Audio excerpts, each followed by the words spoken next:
Hey, brother. Loyd. Thank you, Laura.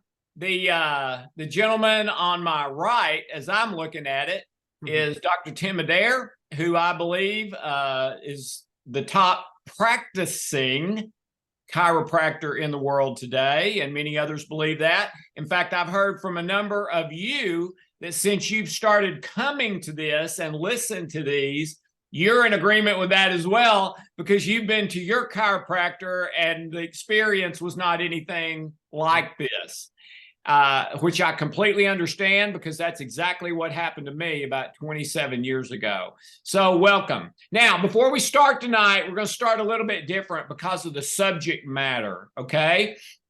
This is a disclaimer.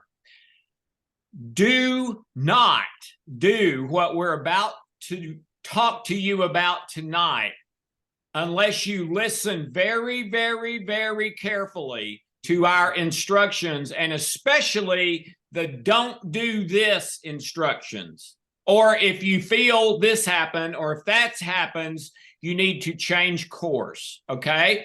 And please take this seriously. We are here for your health and well-being, not for anything that would compromise that or keep it from healing or cause it to be worse. Heaven forbid. That is not why we're here doing this. We're here to try to make a difference. And we're trying to build with Dr. Jordan Rubin and Dr. Josh Axe, the largest natural health network in the world. We believe we can do that. We believe we've got the tools to do that.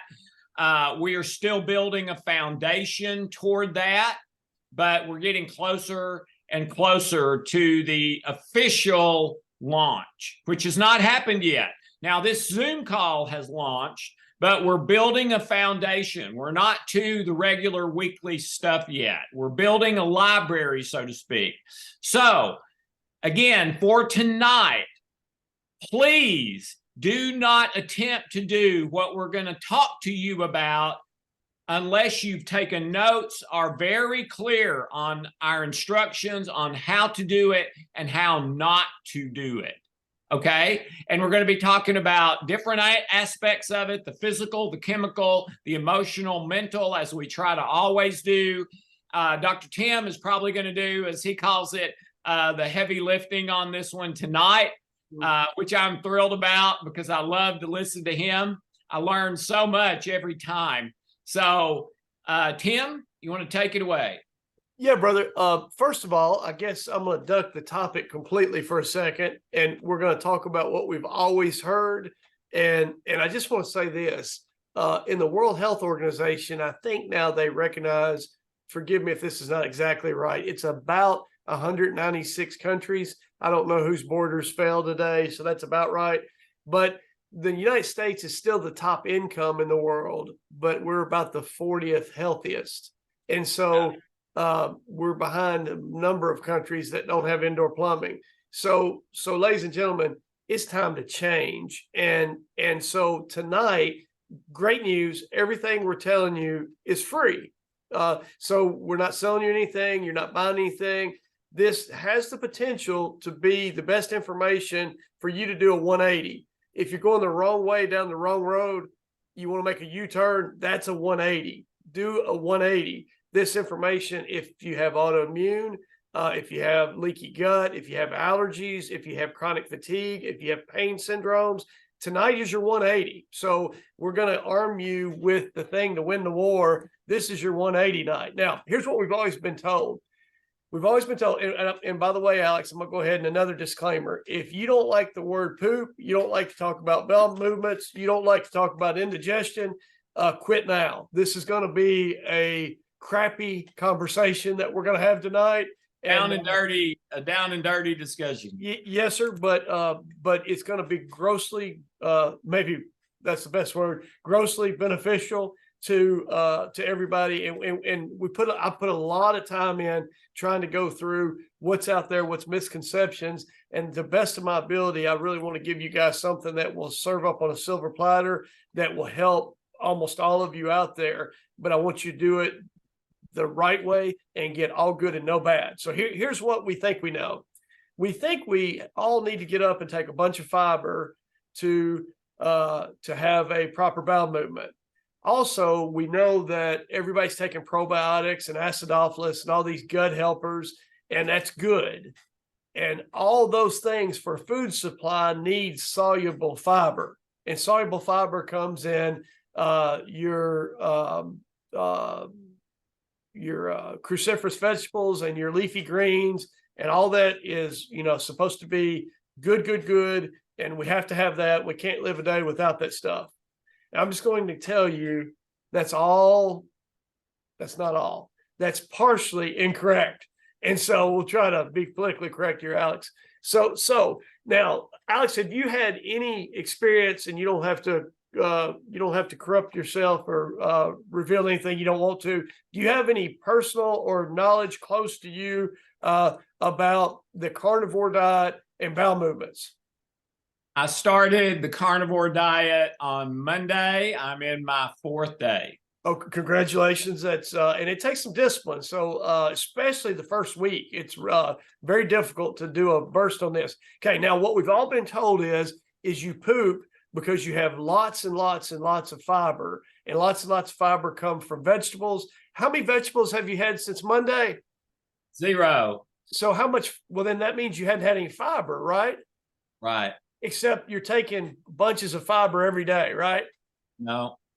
Okay. Well, so you haven't had a bowel movement since Monday? Actually, I've had more than normal. Okay. So listen to what he just said. No fiber, no plants. And so if you Google all this stuff, oh, don't do that diet, you'll get constipated. Okay. So here's what's the best thing in the world diet-wise for the gut. And the whole systemic health for the human being comes down to the gut. The best thing in the world for the gut is fasting. And in the lower colon, we need lots of rest where all that microbiome is, and we need to fast, and we need to have time to repair and do no processing and do no work. Here's what's amazing. On the diet that you're on, Alex, is most of what you're digesting is up way high in the gut. So that lower gut isn't doing much work. And here's the biggie. The worst thing, part of why the carnivore diet works so good is not what you're getting, but what you're not getting. So all those terrible carbohydrates and all those starches that are feeding the yeast and the bad bacteria, you haven't had now in 4 days. So here's what's true. Here's what I believe to be true. I think the carnivore diet is probably safer than the diet almost everybody's on before they come to the carnivore diet. So the regular diet we're on, we have lots of fatigue, lots of autoimmune disease, tons of diabetes, lots of obesity, lots of hormone imbalance. On the carnivore diet, we see almost nobody who has any of those things. So it's probably safer than what most people are doing, but the transition is noticeable. And Alex, I think you'd agree with me. You've noticed some transitions, haven't you? I have actually. My bathroom experiences have pretty significantly decreased, and they increased a good bit from yesterday to today, from day 3 to day 4, and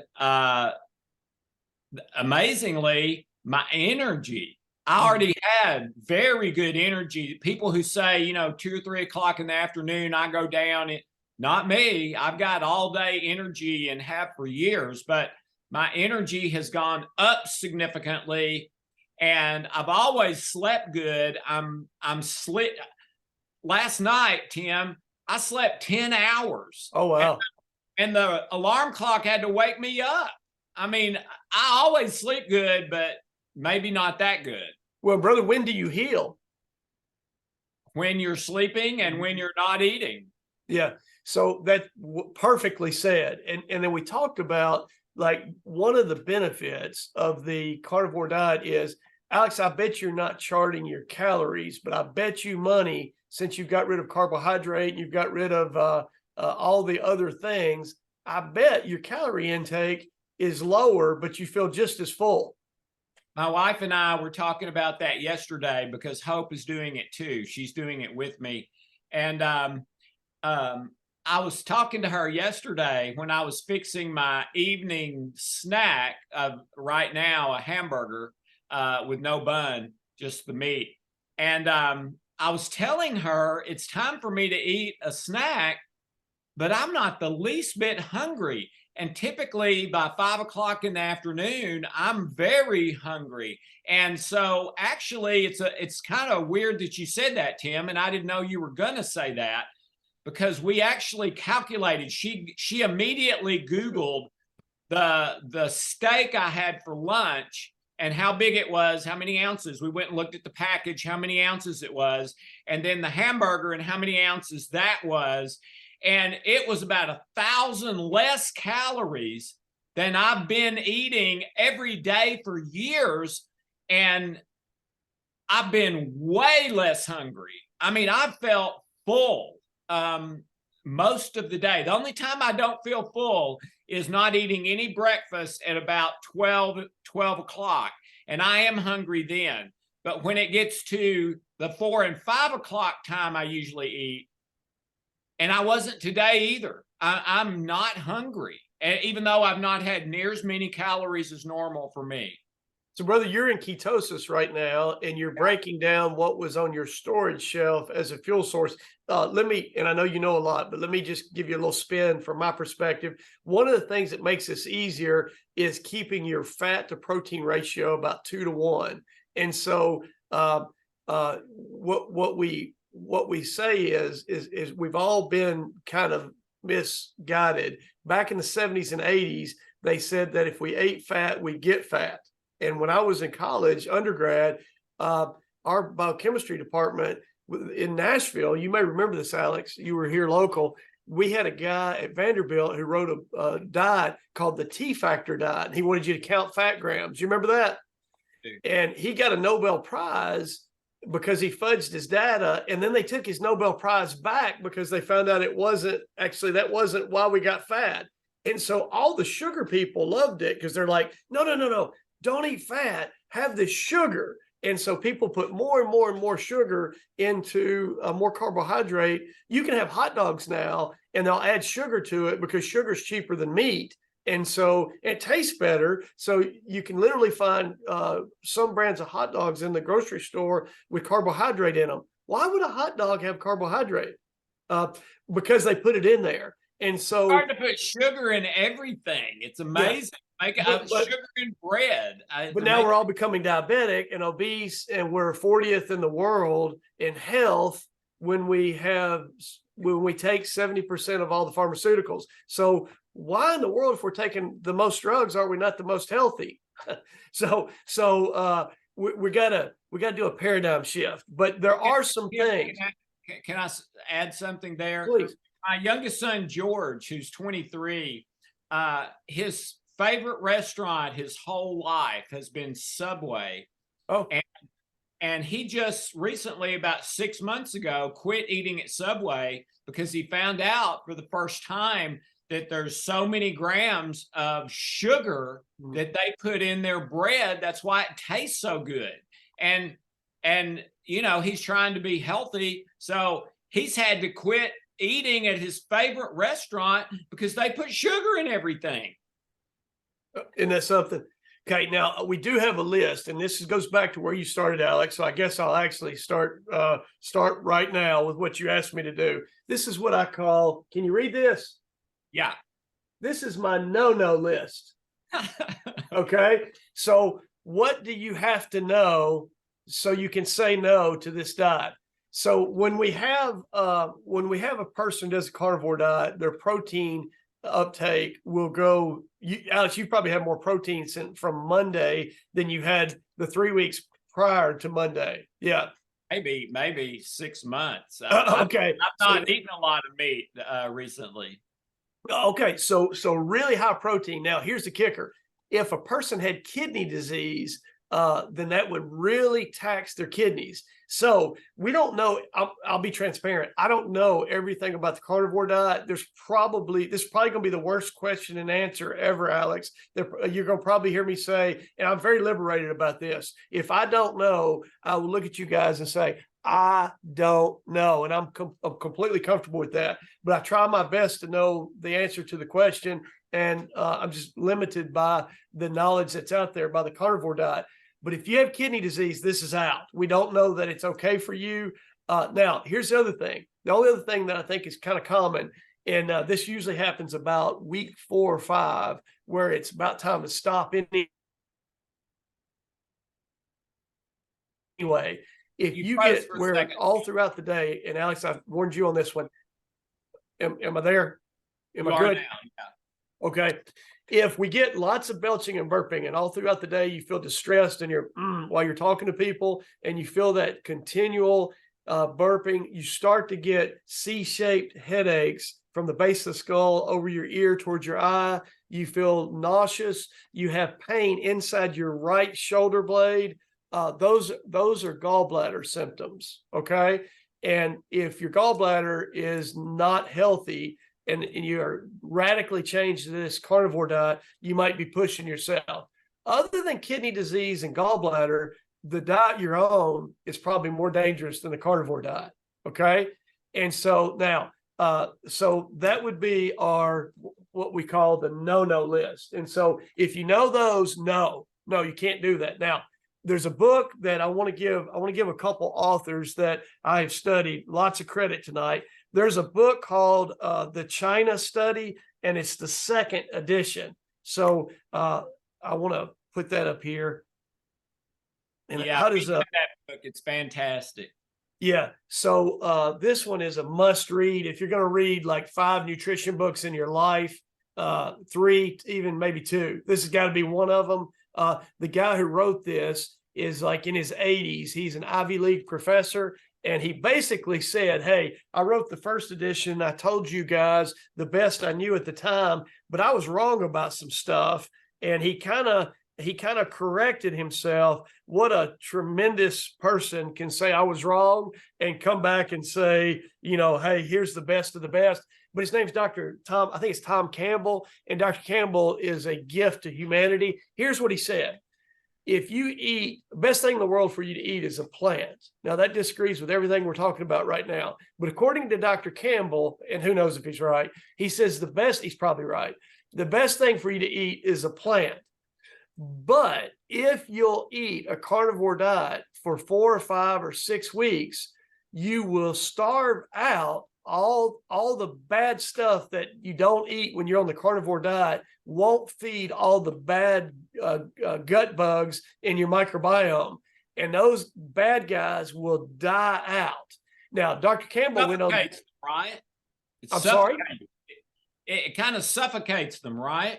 Well, I think more probably starvation. Okay. Yeah. Okay. And so, although some of those microorganisms are probably aerobic, so you actually might be more correct than I am. But I kind of got from what I studied from him, it was more of a starvation type thing, because you're not providing them the soluble fibers that keep them going. And so they start to die off. Now, Dr. Campbell said after X amount of time on the carnivore diet, which is probably about 5 weeks was his recommendation, that the person doing the carnivore diet probably starts to die. Now, whether or not that's true has been contested. Do you know the psychologist, Alex, Jordan Peterson? Yeah. Well, I know him. I know who he is. Yeah, his daughter, you guys probably end up lecturing on something together here before it's over, but his daughter has been on the carnivore diet 6 years. She had juvenile rheumatoid arthritis. She eats steak 3 times a day, grass-fed steak 3 times a day. Her skin's perfect. He got over psoriasis, 6 years, and completely healthy, best she's ever been in her entire life. So Dr. Campbell was probably saying what like modern wisdom had educatedly taught us, and we might need to revise, and maybe he'll write a China Study 3rd edition, who knows. But he's a hero. He came out and he said, look, you can get rid of the gut pathogens and you can push it back, but probably go back to a more moderate diet. Now, so what do you do after the carnivore diet? Well, you go plants and you go meat. I think it's good advice to do very low, maybe even no grains. So there's not much nutrition in bread or pasta or cookies, crackers, cakes, croutons, pretzels, chips. We refer to that in my office as white trash. And I tell everybody that your mama ought to have told you to stay away from white trash.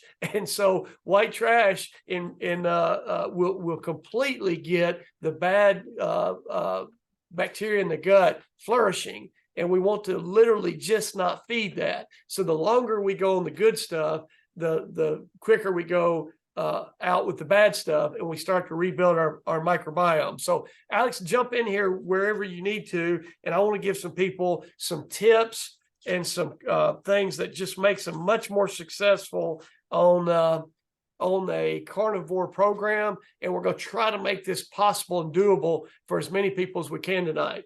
Well, you want me to talk about the emotional for a minute? Because I don't know anything about that. I'd love to hear that. Okay. In the naturopathic system, that is pretty much by far the #1 naturopathic system in the world based on the acupuncture meridian system. The gallbladder, as Tim already said, would be the critical organ here. And the gallbladder is resentment. It's all, and I looked up online some things about the carnivore diet. Let me share that, and then I'll go back to the emotional. This one is from a carnivore website, which says many followers of the carnivore diet report increased energy, better mental clarity, improved digestion, and a whole lot more. WebMD, on the other hand, a more mainstream medical, says advocates of the carnivore diet report a wide range of results from following the all-meat diet that include weight loss, fewer digestive symptoms, better heart health, increased testosterone, and more energy. Okay, so those are 2 sources on that. And then let me go to one more place. Yeah. So the gallbladder meridian, it's resentment is the big one. The sub ones under resentment are being galled. You remember that word from growing up? Oh, that galls me. Being galled, being stubborn, emotionally repressed, depressed, and indecisive. And it's not just depressed, it's depressed and indecisive together. Okay, so here's what you need to know about that. And this is really critical. Resentment is in the anger family, and liver in the naturopathic system is anger, straight anger. And the liver and gallbladder are like 2 sides of a coin. They are so connected and work together that it's really hard to talk about one without talking about the other. And that makes sense here because one is anger, one is resentment. Those are both the anger family. Okay. But here's the difference. You can be angry at the weather, because you woke up and you were planning to go to the beach and it's raining, or you were planning on it raining because you hadn't watered your plants, like Hope says sometimes, and it doesn't rain. So you can be angry at the weather. Resentment, though, is always related to a human being or something that's living, okay? Which is very different. That's not like anger at the weather, all right? Because when you have anger, or in this case, resentment toward another human being, ladies and gentlemen, that is unforgiveness. And unforgiveness is the biggest non-physical issue, the biggest emotional issue, the biggest spiritual issue, biggest mental issue, however you want to say it. Unforgiveness is the biggest, #1 on the planet. So what is resentment? Resentment, anger tends to be rooted in the present. Something is happening right now that I perceive is keeping me from being okay. Now, it's usually a misperception, or you're taking it too far, okay? It's a fear-based reaction, but it's rooted in the present. Resentment, on the other hand, as we all know, is rooted in something that's already happened, okay? This person stole your cookie, or they stole your boyfriend or girlfriend, or they cheated you in business, or they won't do what you want them to do, or they said something negative about you, or you think they said something negative about you, or a million other things. Okay. But it's something that has already happened with another person that angered me in the present when it happened. And then now in the future, I have resentment because it's rooted in the past. But resentment is also focused on the future. So what resentment is saying, if Tim is the one I have resentment for, is I'm either going to get him or I'm not going to let him affect me again in the future. So resentment is a unique animal because it's rooted in the past. You feel it in the present, but it's focused on the future. I'm gonna hang on to my unforgiveness related to whatever happened and whatever person that is related to. Ladies and gentlemen, that will kill you a slow death every time. Okay. Ancient manuscripts written thousands of years ago say you will be forgiven to the same degree that you forgive. Okay. And you know what? Even outside of the ancient manuscripts, that makes sense, right? Yeah, someone's nice to you, you're supposed to be nice to them, right? I mean, you're supposed to be nice to everybody, really, but that's how we kind of grew up. If they're nice to you, be nice back to them. Okay. Well, resentment is saying I am angry at them for something they did, either rightfully or wrongly. Usually, there's at least some wrong to that. I am feeling it in the present and it's affecting me. And in the future, I'm going to hang on to it and keep being angry at them. And I'm not going to forgive them either at all or unless or until they do something that I deem is worthy for me now to forgive them, which is usually not a fair, even-handed situation. Okay.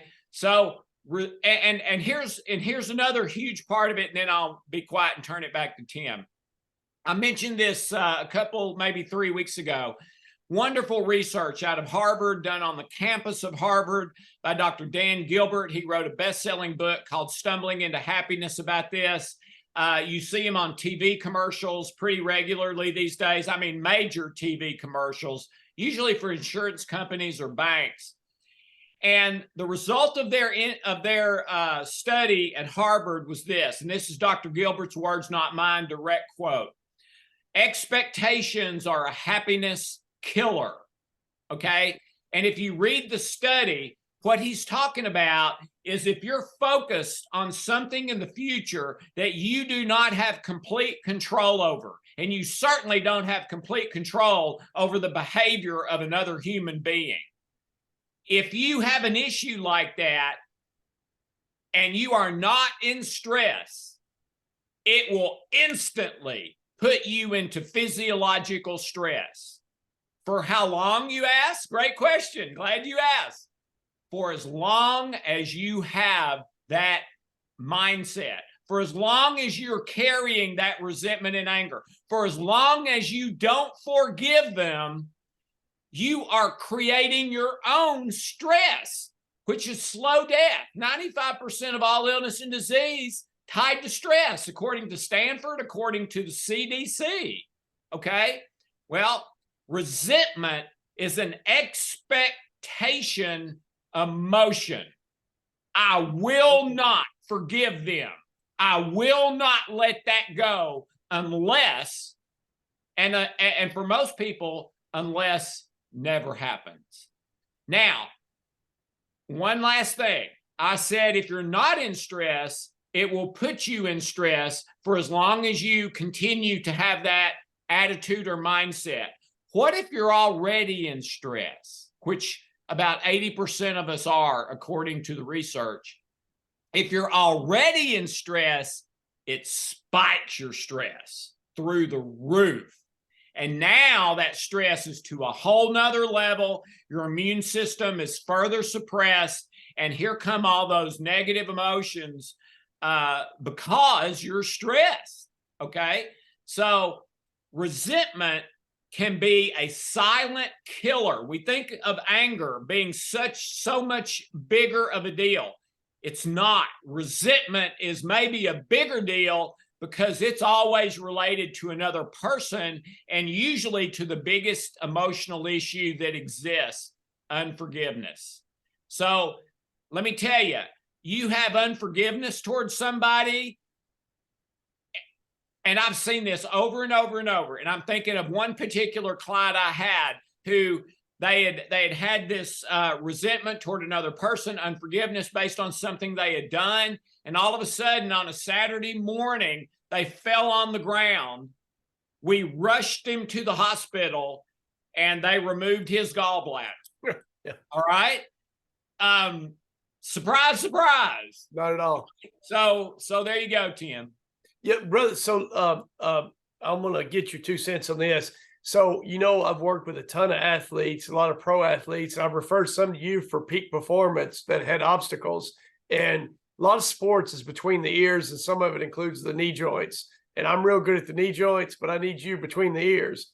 And what we're finding is one of the biggest causes of resentment is when we have people who, when we increase their level of function and they're stronger and their performance is better and it's closer to peak, when they, let me say this the right way, when there's resentment when they feel like they have overdone. And so like, if I do everything in the world for you, because now I'm strong enough that I can function at a high level, I can do for you and knock that out for you and provide that opportunity, and it's not returned.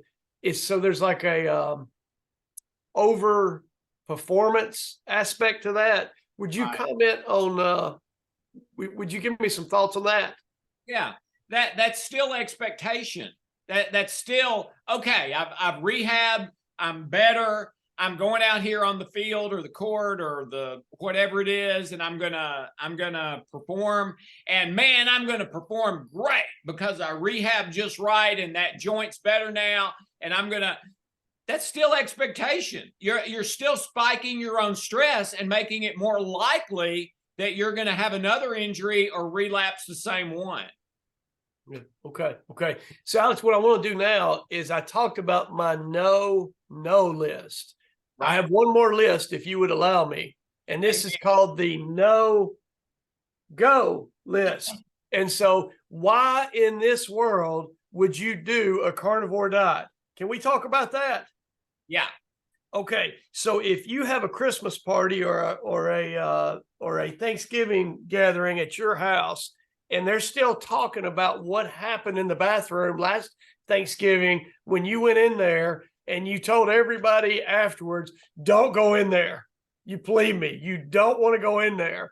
And no, whether you had a flamethrower or candles or whatever you had in there trying to take care of all that stuff, that's a sure sign that you might want to consider the carnivore diet. Now, here's the other thing, and this is for me, this is the big one, because I've studied it and I can prove this both ways, Alex. So this is what I'm just going to go ahead and say. This is my biggest question tonight that I don't know the answer to. A bunch of the people who do the carnivore diet who have high cholesterol, their cholesterol gets so much better. And a few people who do the carnivore diet, they say that their cholesterol gets worse. And so, Alex, I don't know if you know this word or not with working with the public, but have you ever heard of liars? Yeah.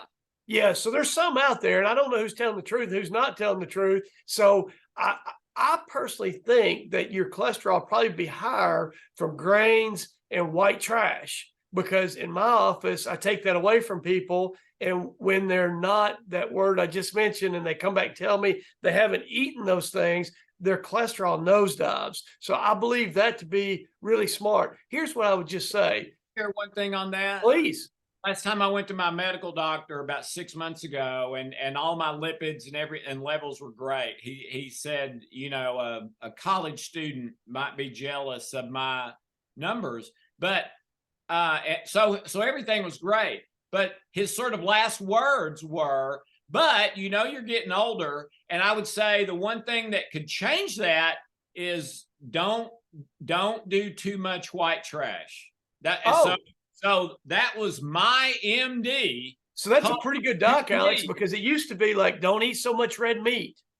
Yeah, he said white trash. He did not mention red meat. Well, so I would tell you probably picked a pretty good primary care guy there. So if he's on tonight, Doc, you did a good job.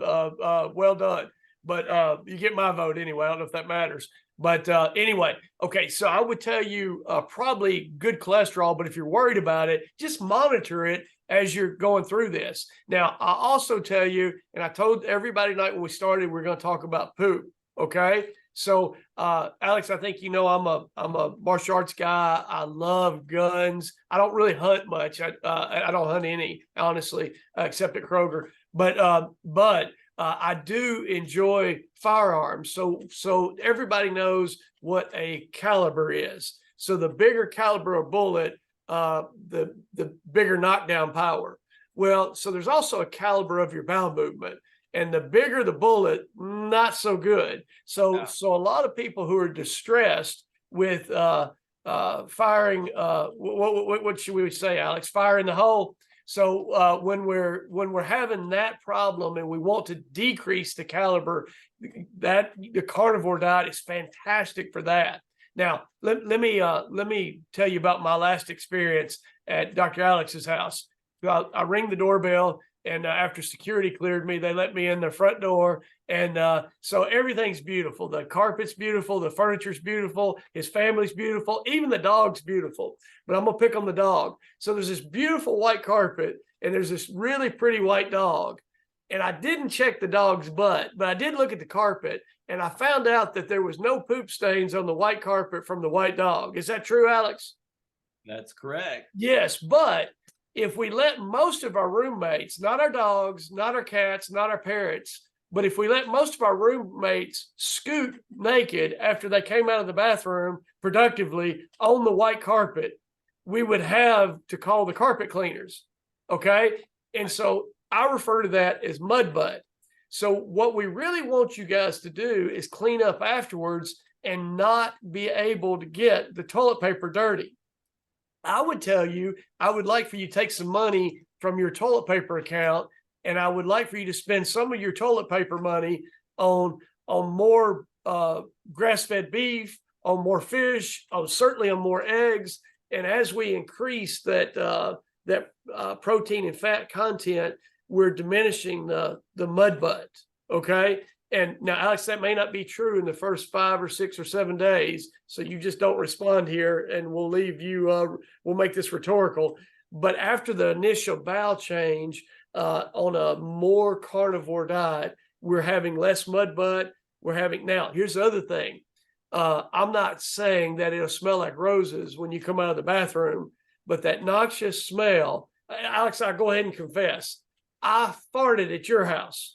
And you did not know. I cannot believe that. Yeah, you did not know, because you can fearlessly flatulate on the carnivore diet because it won't have that awful smell, because you won't be having that bacteria that produces all of that gas that is noxious with that.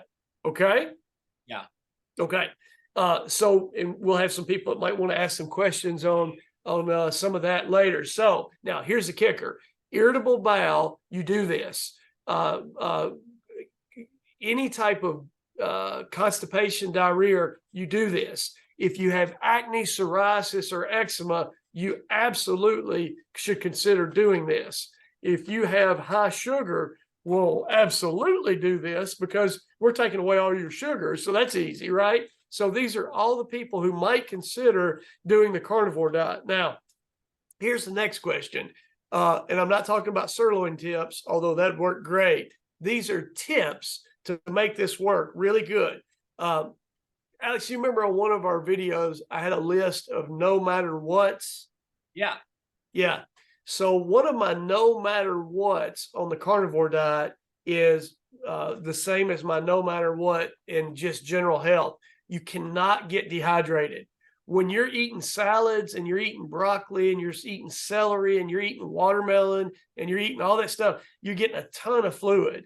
And when you're not doing that, you're not getting a ton of fluid. And so if you're just meat, especially if you're doing like salt and that type of thing, then we have a tendency to become dehydrated. So some of the people who might do the carnivore better and have much less distress, there you go, perfect, Alex, good timing, is stay hydrated. Now, that does not just mean water. You remember when we talked about hydration, we need our electrolytes, and that's easier to do than ever. Probably half the people on this call have a favorite electrolyte formula that they like to add in, and that is essential to success. And then remember, we talked about you really need to get your fat a little higher than your protein, maybe not a little higher, maybe twice as high as your protein. So when you're doing your grass-fed steaks and this and that, if you look at that, you want to increase, and Alex, you and I are both fans of collagen,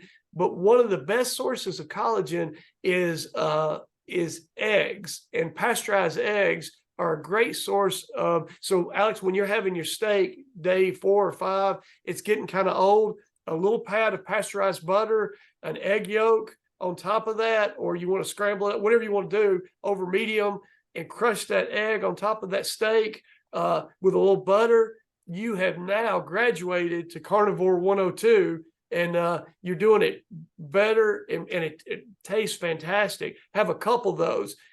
Don't be hungry. Eat guiltlessly as much. If you want 16 ounces of beef, absolutely do that. But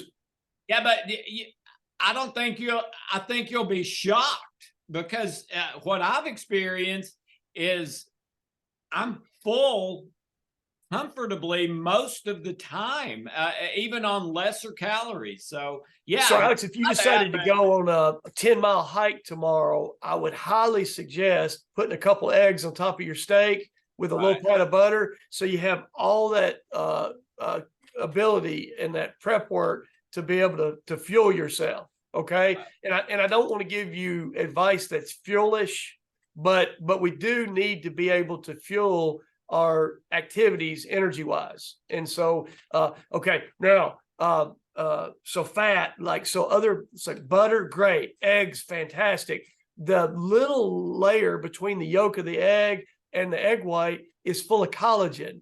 And when you're suffering on a carnivore diet, if you can add some collagen powder in, it will actually erase some of the misery. And collagen's carnivore, right?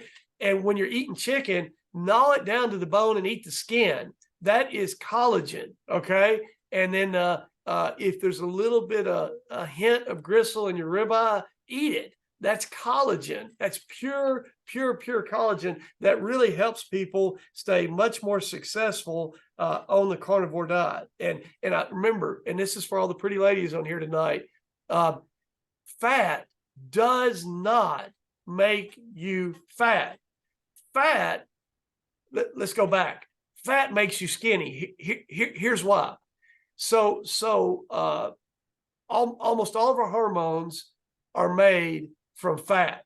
We know this because we work with little girls, and little girls who are doing like soccer or they're running track, they'll stop their menses. Their hormonal cycles will stop because they'll exercise so much that their fat will drop. So we'll give them fat supplements and we'll get their cycles back to normal, which will help them in later life. Fabulous. Fat makes hormones. Hormones upregulate your metabolism. Upregulating your metabolism makes you skinny. So here's the nutrition expert that's going to make all of you nutritional experts right this second.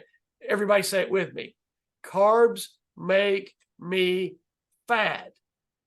Fat makes me skinny. Unbelievable. Yeah. So I want everybody to have that mentality of, I want to guiltlessly eat fat because it's not going to make me fat. Fat makes me, say it with me, skinny, right? And so that's the kicker. Now, Alex, bad news for me and you. Me and you have half the testosterone that our grandfathers had, okay? Speak for yourself. Well, so you're a stud. I'm the weakling in the group, but my grandfather was a butcher and a farmer, and I bet you his testosterone was probably double mine, because my food supply that I grew up with has been given estrogen so that the cow got fatter and weighed more when it went to get slaughtered at the market. And so I don't eat all organic. Sometimes I eat out, and I'm sure that's not organic. And I'm sure I'm getting some estrogen tainted stuff in my food supply. So because of that, I'm not the mighty man I'm supposed to be. I've got some low testosterone. So here's the kicker. People will say, well, that food has cholesterol in it. That's why you have cholesterol. That's wrong. Cholesterol is the lining in your artery that protects you from bleeding out from erosive acids from carbohydrate. So your body puts a thicker and thicker and thicker wall of cholesterol on the inside of your artery when you're acidic. You don't have high cholesterol because you eat animals high in cholesterol. You have high cholesterol because you're buffering the acidity of the high carbohydrate. So when you have high cholesterol and you eat carnivore, I believe most of us will have a drop in our cholesterol. And I believe most of the people who report that outside of that are the real severe minority. And I'm not smart enough to know why that happens. My guess is half of them aren't telling the truth. The other half, I just don't know. I just don't know why that is. And it's a very small group. Most of us will get lower cholesterol on the carnivore diet. I really believe that. Now, here's the kicker. The only food that has cholesterol in it is from animals. Now, we get high cholesterol from eating carbs. That's not what I'm talking about. I'm talking about us getting cholesterol. Actually, I'm not even talking about cholesterol. I'm talking about a base. Let me do this, Alex. Give me a second. I want everybody to own this because this is an epidemic in our population. Okay. You see this? Everybody's worried about this. Okay. Let me do something here. What's that say? Sterol. Yeah. What do we make steroids out of? Sterols. Yeah. But if we're not getting enough sterols, guess what we're low in? Steroids. So you're a weakling like me with half of the testosterone as your grandfather because we're not getting the raw materials in our diet that we're supposed to have gotten. Does that make sense? Yeah. So if you have low testosterone, you have leaky gut, you have stinky bowel movements, you have skin problems, you have eczema, psoriasis, you have low fatigue, you have low libido, you have low confrontation, you have low focus, you have low ability to push through, you have low energy to conquer. It's because you have low sterols, because you have low cholesterol and way too much carbohydrate in your diet. And so, Alex, that is my wish for everybody tonight, is that hopefully we get him the recipe to beat some of these things. Now, can I give a couple other tips? Yeah. Bacon grease. I'm sorry? We do have some questions. Okay. And I probably won't know the answer, but bacon grease and beef tallow, eggs and butter on any animal product. Okay. And so people go, well, can I do this? And this is probably going to answer the questions tonight. But when people say, well, can I do this on the carnivore diet? Did it come from an animal? So did it used to have eyeballs? Yeah. Yes. Did it not have eyeballs? No. And so, well, people say, okay, animal product, honey. Honey is bee vomit. Okay. That is an excretory product from an animal, and it's a carbohydrate. No.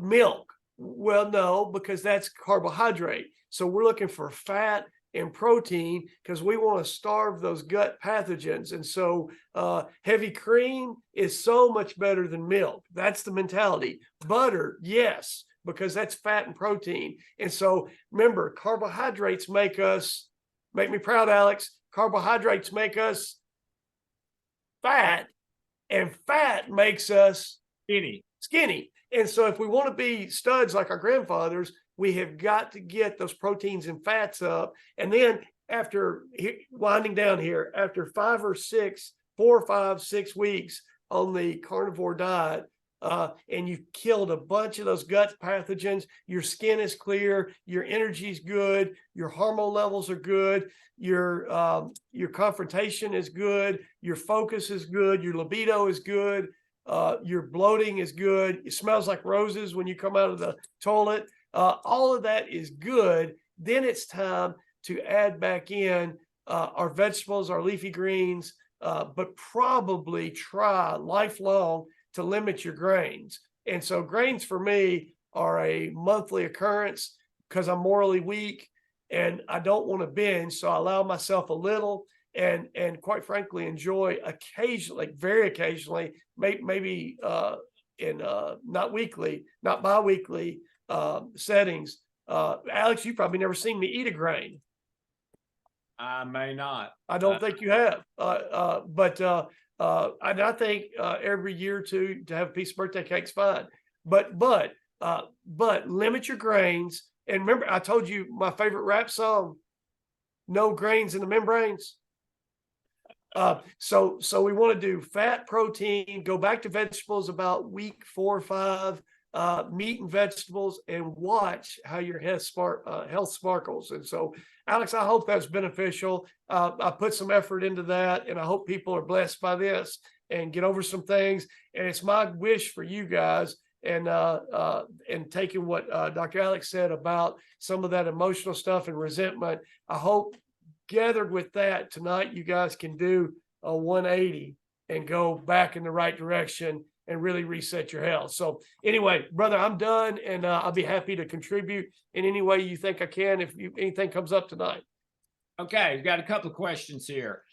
One is, you said 4, 5, 6 weeks. Is that in a lifetime? Is that once a year? Once What a every great 5 question. years? What a good question. Whoever asked that question, thank you. Okay, so okay, here's the answer. I don't know. But here's what makes sense to me. Let's say that we do 4, 5, 6 weeks, and my skin's great, and my bloating is gone, and my bowel movements are good, and my energy levels are good, my libido's good. And let's say I fall in the backyard and skin up my knees, and I get an awful infection, and I have to take a bunch of antibiotics. And let's say that in the hospital where they bring me red colored Jello while I'm on IV antibiotics and I'm hurting, they give me a steroid, and I get a yeast overgrowth in my gut, and I get 2 servings of Jello and pasta because that's health food in the hospital, and I get my gut back off balance. Might be time to do it all again. But I would think that if you stay low on grains, you wouldn't have to do this very frequently. Probably not a month, a year. Okay. Next question. When would you introduce a child to this for their health? At what age? You know what? I wouldn't do this with children, but I would do this with children. And so I need to run for office, don't I, Alex? You can't get a straight answer out of me. Okay, here's the thing with kids. I wouldn't want to push them, but let me say this. My daughter didn't have any grains till she started. I remember when my daughter was in kindergarten, she came home and she said, "Dad, have you ever heard of this stuff called Sprite? It is so good." So I would like for your children not to know what Sprite is until they're 5 or 6 years old too. And we used to give her snacks. We would chop her up bell peppers, and we would send her with a little ranch dressing, and she put her bell pepper in there. She loved them. She had carrots and bell peppers. And so that and meat. And so like meat and vegetables with your children, and then do mostly that. So they're getting that carnivore benefit, but their gut biome is forming. So we probably need some soluble fibers and that type thing for them. Limit their grains, and that makes for healthy children. Okay. Next one is chicken, turkey, and salmon. Okay. Yes, it used to have eyeballs. Those are fabulous. And honest to God, let me make this real simple. If income wise, all you can do is bologna and Spam, This is going to be painful for me to say this. That's better than whole wheat bread. That's better than pasta. That's better than rice. That's better than white potatoes. So I don't know that I've been a pro spam guy until tonight. I'm not even sure what's in spam, but came from an animal. So even that corned beef stuff would be better than grains. All right. Next, I haven't eaten beef or chicken in almost 50 years. I do eat fish. Can I do the carnivore using fish? Absolutely. Any animal, anything that has eyeballs. And so you're only not allowed to eat fish that don't have eyeballs. Next, I heard that women need more fat on the carnivore diet than men. Is that true? That's another smart person there, and that's absolutely right. And I use that concept we just talked about, Alex, about the little girls and their hormones and their fat and all that stuff, because women need more fat than men. Women make babies, not men, and so they need hormones to not just for themselves, but because they're doing it for other people too. Even in later life, women need more fat than past reproductive years. Women need more fat. All right. Next, what if you don't know if you have a gallbladder problem or not? What symptoms should I look out for? So when they eat butter, or when they eat, like if they have a steak with a pat of butter on it and they get sick and nauseous, hurt inside their right shoulder blade, burp, belch, have indigestion, have a headache, those are all gallbladder symptoms. And also, not on the carnivore diet, but if you eat pickles and pickles trigger you to be miserable, you probably have a gallbladder problem. And so those are just indicators. Okay. And last question we have right now. I drink electrolyzed reduced water. Should I still use electrolyte packages during the carnivore when I'm drinking electrolyzed reduced water? Electrolyzed reduced Yeah, water. I'm not sure of that either. I know what electrolysis is. So let me just say, I want everybody to not just have water, but all of the calcium, magnesium, potassium, iodine, sodium that needs to be in every fourth or fifth hydration serving. So like I make in my office, I make my patients go, I'm going to have 4 waters, and number 5 is going to have electrolytes in it. When they do that, we give them a high 5. And so I try to do it to jog their memory. So that 5th serving, I like to have those salts in there. So forgive me for my ignorance. I don't know what that meant. So we've got one comment here. This topic tonight was the God thing. I started the carnivore diet 2 days ago. Okay. Well, another question. And I know what you're going to say here. What about avocados for the fat? Okay. So I'm glad this came up. All right. So let's think about what we're doing here. We're now, avocados don't have eyeballs, for all of you guys who are wanting to know the real answer. But if we think about it, what we're doing with the carnivore diet is we're getting rid of carbohydrate, and we're doing a high fat and we're doing a high protein thing. So if you're going to cheating with an avocado is so much better than cheating with a biscuit. And so, Alex, I think you texted me about what I thought about olive oil. I would put olive oil in there with the avocado. And quite frankly, I have done all these things. And so in my walk, I do a lot of olive oil. Olive oil is like the super omega-3, and I'm an olive oil snob. I try to, I'm so cheap. I wear a Timex and I drive a Toyota, but I spend lots of money on really righteous olive oil, and try to get good avocados too. So definitely after your 4 or 5 week mark, lots of avocados and olive oil. In the one of the premium premier both cardiologists in the world is Dr. Stephen Gundry. He says the only fruit you should ever have every day is avocados. He's probably one of the top cardiologists that ever wore shoes. And so who am I to disagree with Dr. Gundry? All right. And last question. We had a couple of new ones come in. This is the last one we have right now. She's not saying it's happening to her. She's asking a question. Does this cause constipation at first? So not usually. Sometimes Hasn't with me. Yeah, sometimes there's reports of that on the carnivore diet, but everybody knows who Joe Rogan is, and Joe Rogan, and I'm not a disciple of Joe Rogan, but I think he's willing to have painful conversations. And one of the very, very painful conversations he had is about his experience with the carnivore diet.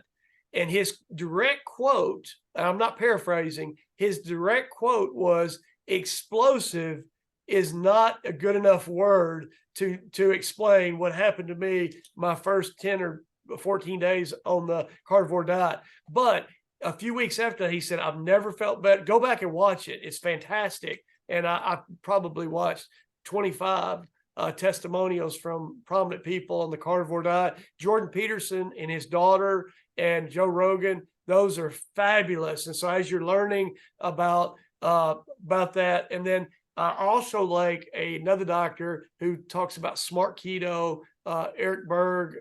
He's got some smart keto stuff on there. It's like a no grain, lots of eggs, lots of meat, some vegetables. It's just a lifelong way to be healthy and be good. But Alex, I'm going to ask something of our audience tonight, if I may.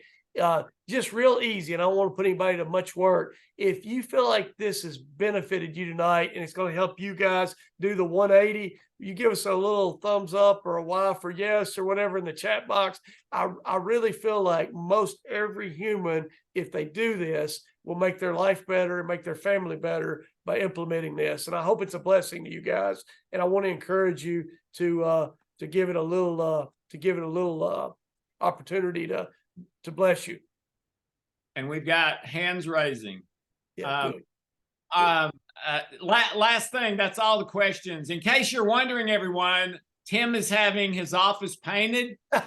So he got kicked out, and he is actually doing this from his daughter's dance room. So that's what you're seeing in the background. So let's all give a little jig for Dr. Adair tonight in the dance room. Well, so my parenting skills are so slight, Alex. What we did with my daughter is we kept her too busy and exhausted to misbehave.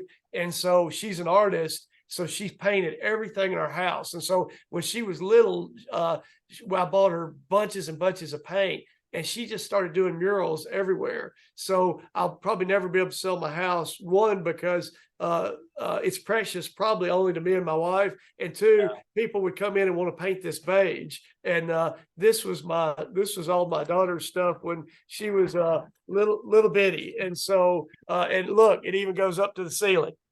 So don't paint that.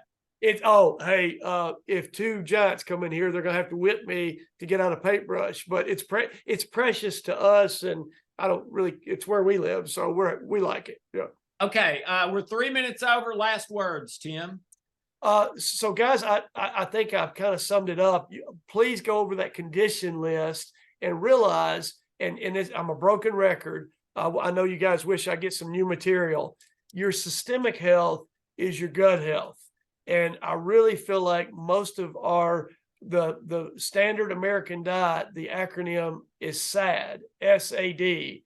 And our SAD diet has produced our SAD health. And this is a way for us to do a 180.